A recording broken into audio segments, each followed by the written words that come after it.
여러분 9초예요. 회사 데이터베이스가 사라진 데 걸린 시간 단 9초. 해커가 들어온 것도 아니었고 직원이 실수로 삭제 버튼을 누른 것도 아니었습니다. 버그 고치려고 켜둔 AI 코딩 에이전트가 프로덕션 데이터베이스와 백업을 한 번에 날렸어요. 근데 이게 남 얘기처럼 안 들렸습니다. 저도 처음 코덱스 쓸 때 비슷한 바보짓을 했거든요. 컴퓨터 파일 좀 정리해줘. 그냥 이렇게 맡겼습니다. 결과요? 파일만 정리된 게 아니라 와이파이도 이상해지고 컴퓨터 쓰는데 지장이 생겼어요. 그때 알았습니다. AI가 무서운 순간은 틀린 답을 할 때가 아니라는 것을요.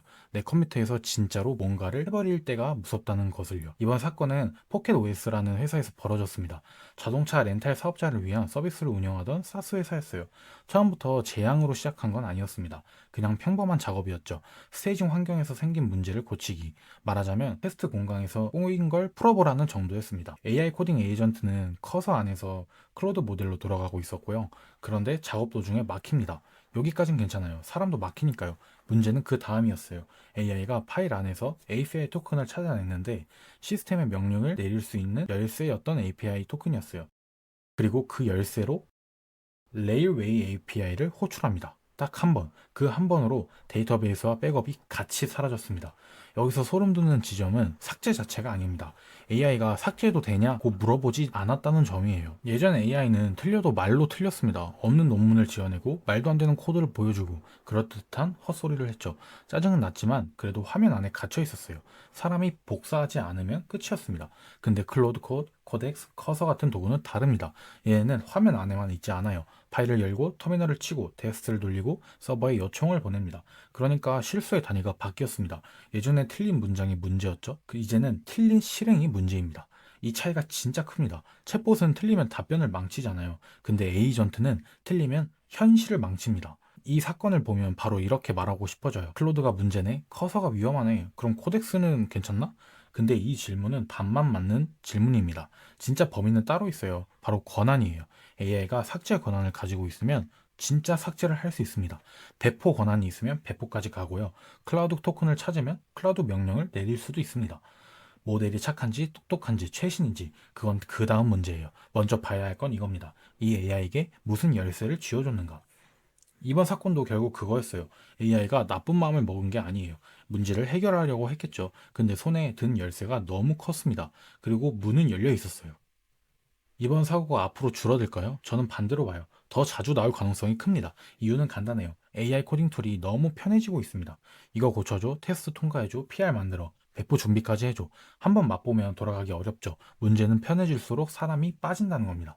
예전에는 위험한 명령어 앞에선 손이 멈췄어요. 잠깐만, 이거 진짜 해도 되나? 이 시간이 있었습니다. 근데 AI 에이전트는 목표를 보고 달리는 경주마예요. 막히면 우회하고 권한을 찾고 방법을 만들고 실행 가능한 걸 실행합니다. 이게 장점이자 위험이에요.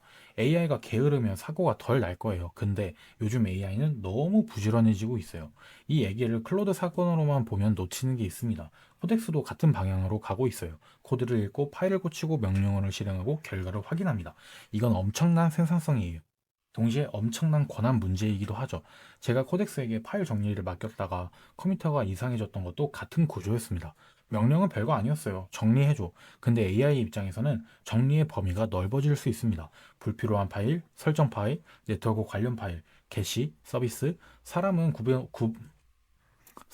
구분해서 조심하지만 AI는 목표를 기준으로 움직입니다. 깨끗하게 만들라는 말이 시스템을 건드려도 된다는 뜻처럼 번질 수 있어요. 그러니까 질문을 바꿔야 합니다. AI가 일을 잘하냐? 그보다 먼저 물어야 해요. 일을 잘하려고 어디까지 건드릴 수 있냐? AI 코딩 툴 때문에 개발자가 사라질까요? 저는 이 사건을 보면 오히려 반대로 느껴요. 개발자의 일이 바뀌는 거죠. 코드를 직접 치는 시간은 줄어들 수 있겠죠. 하지만 AI가 못 넘는 선을 만드는 일은 더 중요해져요. 프로덕션 DP는 접근 금지, 삭제 명령은 승인 없이는 실행 불가, 백업은 원본과 분리, API 토큰은 최소 권한만, 위험한 명령을 로그로 남기고 실행 전에 멈추기. 이건 멋진 팁이 아니에요. 앞으로 AI 코딩의 기본 안전벨트가 될 가능성이 큽니다. 자동차가 빨라졌다고 브레이크를 빼진 않잖아요. AI도 똑같습니다. 더 빨라질수록 멈추는 장치가 더 중요해집니다. 이 사건의 교훈은 단순하지 않습니다. AI 믿지 마라. 이렇게 끝내면 너무 쉽죠. 진짜 결론은 이쪽에 가깝습니다. AI에게 일을 시키는 시대는 이미 왔어요. 이제 문제는 일을 시킬지 말지가 아니에요. 어디까지 시킬지, 어디서 멈출지, 틀렸을 때 누가 책임질지 그 선을 정하는 겁니다. 9초면 충분했어요. 회사 데이터베이스가 사라지는데. 그리고 제 컴퓨터가 이상해졌던 일도 작게 보면 같은 경고였어요. AI가 나를 도와주러 온 건 맞아요. 근데 도와주겠다고 손댈 수 있는 범위를 제가 너무 넓게 열어놨던 거죠. 그래서 앞으로 크로드 코드든 코덱스는 커서든 저는 성능보다 먼저 이걸 봐야 한다고 생각합니다. 얘가 얼마나 똑똑하냐보다 문제가 생기기 전에 제동 장치를 얼마나 잘 해놓느냐가 더 중요할 것이라고 생각해요. AI 시대의 진짜 실력은 이제 프롬프트를 잘 쓰는 게 아닐 수도 있습니다. AI에게 열쇠를 어디까지 줄지 아는 것, 그게 진짜 실력이 될 겁니다. 오늘도 영상 시청해주셔서 감사합니다.